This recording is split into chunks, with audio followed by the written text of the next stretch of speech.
Um, so the community media is by nature narrowcasting, which means it has a very narrow objective.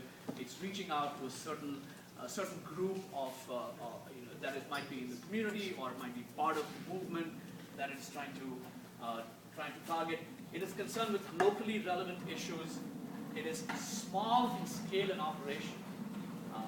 These are things that are part and parcel of most community media organizations. And the final and the most defining characteristic of community media is that it originates within the community through community-based practices. That's something that people talk about in terms of how different community practices have successfully led to different forms of electronic and participatory communications. So now I'm going to talk a little bit about two predominant modes in how community media has been done traditionally. One of the modes is the participatory model, which basically says community members will originate, will script, and execute a range of production tasks, which can mean you're producing a radio play or a radio program, which could mean you're devising a communication campaign on video.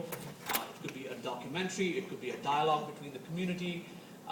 But the basic tenet is that it's a participatory model where members originate ideas, execute the production. In other words, they have full control from the beginning to the end of the messaging process.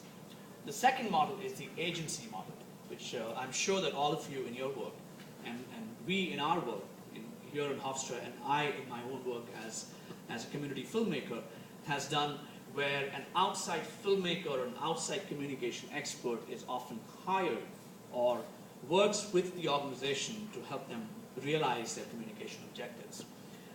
So what we are going to focus on is the first of the two models, because that is the thrust of this grant, is to help us understand how participation in the community processes are a good foundation to go to the next level, where you start doing participatory media through community processes.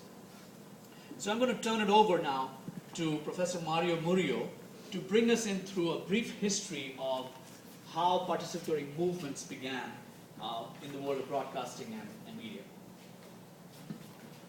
Thank you, and again, it's so great to see everybody here.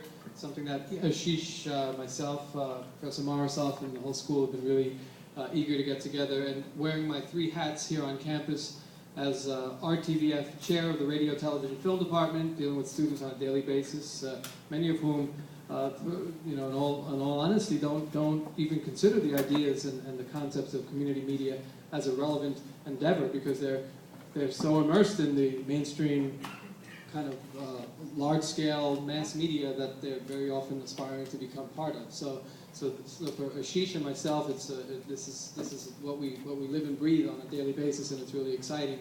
Also, as the co-director, I'm so glad to see so many people from GUAC here, and from Project Doc, and from all the other organizations that, in one way, shape, or form, we have a connection with through the Center for Civic Engagement, which is also obviously part of this.